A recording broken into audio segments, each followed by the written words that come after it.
Today's video is everything that I made in the month of April. So April was kind of a bit of a different month for me sewing wise. I ended up spending most of my sewing brain on the Design Your Wardrobe course from Seamwork. So it was the first time that I did the course from start to finish, and I really loved it. I did a two-part video bit about it, so kind of explaining what the program is and then my experience through it. So the first part is in the kind of discovery stage, and then the second part goes through their way of planning a sewing queue, and then my ideas for what I wanted out of the program, but also just for my own way of planning things. So it's got my spring and summer my spring and summer sewing ideas if you want to check that out. But yeah, so that was kind of the main bits of my sewing time was kind of in that planning and discovery phase of things, and it was super fun. I'm really glad that I did it, and I feel really great about going into spring and summer sewing with that, I don't know, knowledge, or I was gonna say foundation, but that's so serious. But anyway, so I did that and it was great. And then I had planned to do 3 projects for a couple of sewing challenges. So I wanted to take part in the Sew April Blouse Challenge, the Selfless Sew April, and then Sew Recreate the Look. Now I ended up not doing Sew Recreate the Look. It will maybe happen eventually, but I did manage to sew a couple of blouses, a couple things for my kiddo, and then I'm also working on my own little project. I did a video about the Carnival of Cardigans where I'm making and comparing 3 cardigan patterns. So I ended up making 2 cardigans. So yeah, that is what I'll be sharing. So first up is this Patina blouse that I made this month. Now, it's very wrinkled because I wore it earlier today, but I wanted to have it to show you, to talk about some of the changes that I made. So I've had this fabric for a year and a half, and when I got it, I was it's gonna be a Patina blouse, the short sleeve version, and I've been really excited to make it. And it's taken me this long to make it. So I talked about it in my Make 9 for this year. And then when Sew April Blouse came along, I was like, let's do it. So yeah, here it is. And I made some changes. So I attempted a full bust adjustment.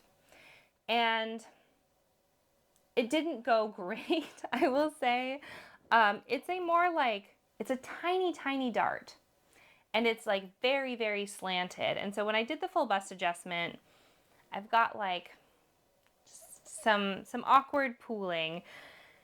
I think it's fine because it's in a viscose, but if this were a cotton, it would be very silly. So I think I got away with it, but I definitely need to revisit that if I go for this pattern again. I kind of felt like I was guessing at the size. I went with a size down from my bust measurement and then did the full bust adjustment because that is what I did for the Adriana dress, and it worked out so well. This one, even with sizing down, it's still a little bit big in the shoulder. And then yeah, my full bust adjustment was kind of wonky. The other thing that I did was I looked at the back yoke piece and was like, oh, this is tiny. I'm not going to be able to move at all. So I did a slash and spread situation, and I'm really happy with the fit. But the Patina blouse is supposed to have gathers along here, but I guess I slashed and spread so much that there was nothing left to gather. So I have this straight back situation, which is fine. It doesn't look bad, but it's definitely not what the pattern is supposed to be. So those were my little weird things, plus sewing this viscose twill. was not the easiest. It was fraying everywhere. I did serge it and that was fine to overlock the edges, but like in between steps for things that were not serged yet, yeah, it was just like going everywhere and just kind of a pain. But I'm really, really happy with the result. I have been wearing it all the time and I feel like the color plus the collar and the short sleeves, like it is really a win for me, and it really like nails, I think, kind of that like elevated but still like kind of laid back look. So yeah, I really love this one and I'm really excited to get a lot of wear out of it. The other blouse I made, I have been talking about, I feel like, for ages. So this fabric was initially in my February sewing plans, and then I ended up changing the pattern that I wanted to use, and I ultimately ended up hacking the Chalk and Notch Wren blouse. So the Wren blouse is like a scoop neck with buttons and like a really big lantern sleeve. And this has like none of those features, but it is based very loosely on the Wren, or at least I use the Wren bodice. So all of the shaping is very much from that pattern, which fits me really well. I'm really happy about that. And then I left off the big lantern piece and the cuff and just used some elastic. But the bigger change that I made was to leave off the buttons, and that was more of a practical choice because this broderie anglaise like was really hard to sew through. It did not play nice, and I'm really glad that I opted to not try to do buttonholes in this. So that was, yeah, design change number 2. And of course, number 3 was switching out that scoop neck for this square neck. I loosely used the square neck from the square neck top from Friday Pattern Company, and I think it worked really, really well. So I'm very happy with this one. It's been a really long time since I've had a white blouse in my wardrobe, and I really love the like nice texture on this one. I think it's something that I'm going to wear a lot. It has a very like 70s folksy feel to it, and I'm very excited about it. So I'm not going to spend too much time on these two because they will get a separate video. These are the 2 cardigans that I made this month as part of my cardigan comparison little challenge that I set for myself. So I made the Cashmerette fuller cardigan in this like dusty lavender lilac color. And this fabric was such a pain. It's a rib knit, but it like has no recovery. It has elastane in the fiber content, but yeah, no recovery. So it's stretched out really bad. And the neckline, it's not good. It's not good, guys. That's the spoiler alert, but I was very sad about this one. This is the Seamwork Flor Cardigan, and it's fine.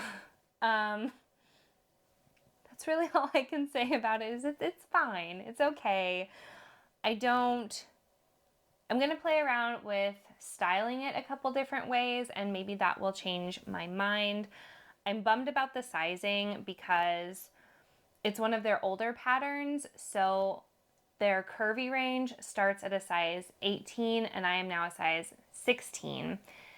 And there's plenty of room like across the bust, but like the length really got me, and I was not expecting it. And so it's like, it's really short in the front and it's a bit silly. So, but I will have more to say about both of those, as well as some pictures. Yeah, and like evaluations of the instructions, the sizing, all of that coming soon. So that is those 2. So for Selfless Sew April, I did end up making a few things for my kiddo, and it felt really good to like actually do that because I have a big stash of kid fabrics and I like never sew for her. So first up, I made this little skirt from a fabric that she has been eyeing for ages, and she is so excited because it is glittery. So I was gonna make a dress from this, and I had the pattern all traced out, and I was just like, I'm tired and I don't feel like following instructions or even like having to, measure grain lines and all of that. So I ended up just cutting a couple of rectangles and sewing them together and just kind of doing like a trial and error. For a while it was like too long, so I just chopped it off. The ruffle was too thick, so I chopped that off. And it felt really good to just kind of play along as I went and just kind of, do some trial and error and go with the flow. It felt really, really nice to not be like checking against something else. And maybe it's a bit like, what's that called? Like demand avoidance. Like I just don't want to follow someone else's instructions. Maybe I'm just being obstinate, but it felt really nice. So it's just a little like ruffly skirt, but she loves it. So that's what matters. And it was really fun to make. So that is the first thing. Then I used some scraps to make her some bike shorts, and I used a leggings pattern, but I forgot to add seam allowance for the hem, or a hem allowance rather. So I made these little bands, and I think that they're ridiculous, but she really likes them, so I guess that's all that matters. If any of you have a suggestion for a kids legging pattern that you like, I use the Love Notions leggings pattern, and it's not great. I don't like how certain parts come across really tight and then other ones like, I don't know. If you have one that you like, let me know. So those are these ones. And then the last pattern that I made, I used the same leggings pattern, but this is why I don't like sewing for kids, because she loved them. It was great. So excited. But I just pulled these out of the laundry to show you, and what is this? I think she ruined them the first time. They haven't even gone in the wash yet. What is this, paint? Is it sugar? I don't know why she'd have access to so much sugar, but I hope that it's sugar, because that would come out in the wash, whereas paint probably won't. But I'm very disappointed. And this is why I don't like sewing for kids. She's just doing kid things. She didn't do anything wrong by getting stuff all over her. But this is time and effort that I spent. And this ruined. So I don't know. Maybe it will come out in the wash. We'll see. But I'm very grumpy about it. So I've been sharing my mending on here, as well as if I'm doing any refashioning, along with my new makes. So this month I didn't do any mending, and my alteration is not super exciting because this was a skirt that I just made last month, but when I wore it for the first time, it stretched out a whole lot. So it is made in a stretch corduroy, but again, the recovery just wasn't really there. So I ended up needing to take out about an inch. And so I just did that through the center back seam. You can see it now has kind of a dart situation. And I chopped open the waistband and just kind of did a quick and dirty stitch up there through that new seam. It's a little bulky, to be honest, but it's fine because I wear a belt with it anyways. This is the Natalie skirt from Forget Me Not. It's my fourth one, and I do really, really love it. So I'm glad that I finally did that, because I did let it sit on my staircase for a month. I just made it in March, and then I didn't wear it for a month because I knew I needed to make some changes. So I'm glad I finally did. So that is everything that I made in the month of April.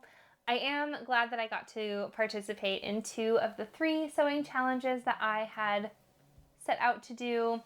Now, I think sewing challenges are really fun, but they're definitely not something to be upset or disappointed if can't make it. I mean, there's only so much time and there's only so much you can do, and I'm really happy that I prioritized getting those blouses sewn up because, again, they were like in my Make 9 plans. They also came up in my Design Your Wardrobe plans, so I'm really glad that I got to do those, and they're definitely something that I'm going to wear loads. So yeah, it would have been nice to complete 3 for 3, but yeah, it'll be there for next time. I enjoyed the process of like finding inspiration and matching it to a pattern in my stash. So it'll get made up at some point. So looking ahead to the month of May, I'm going to be focused mostly on my Me Made May pledge, which is to tackle 10 projects that have been languishing in my doom box. So it's where I put everything that like needs altering or refashioning. Yeah, some of it is simple and some of it is going to be a bit more hands-on. So that is going to be most of what I'm focusing on the month of May, but there might be some new makes in there. We'll see. But yeah, I would love to know from you guys what you have made during the month of April. You can tell me about it in the comments, or you can come find me on Instagram and just show me, because I love to see what you're doing. Yeah, that is everything for me today. I hope you have a wonderful rest of your day or week. Yeah, filled with happy sewing. So until next time, bye!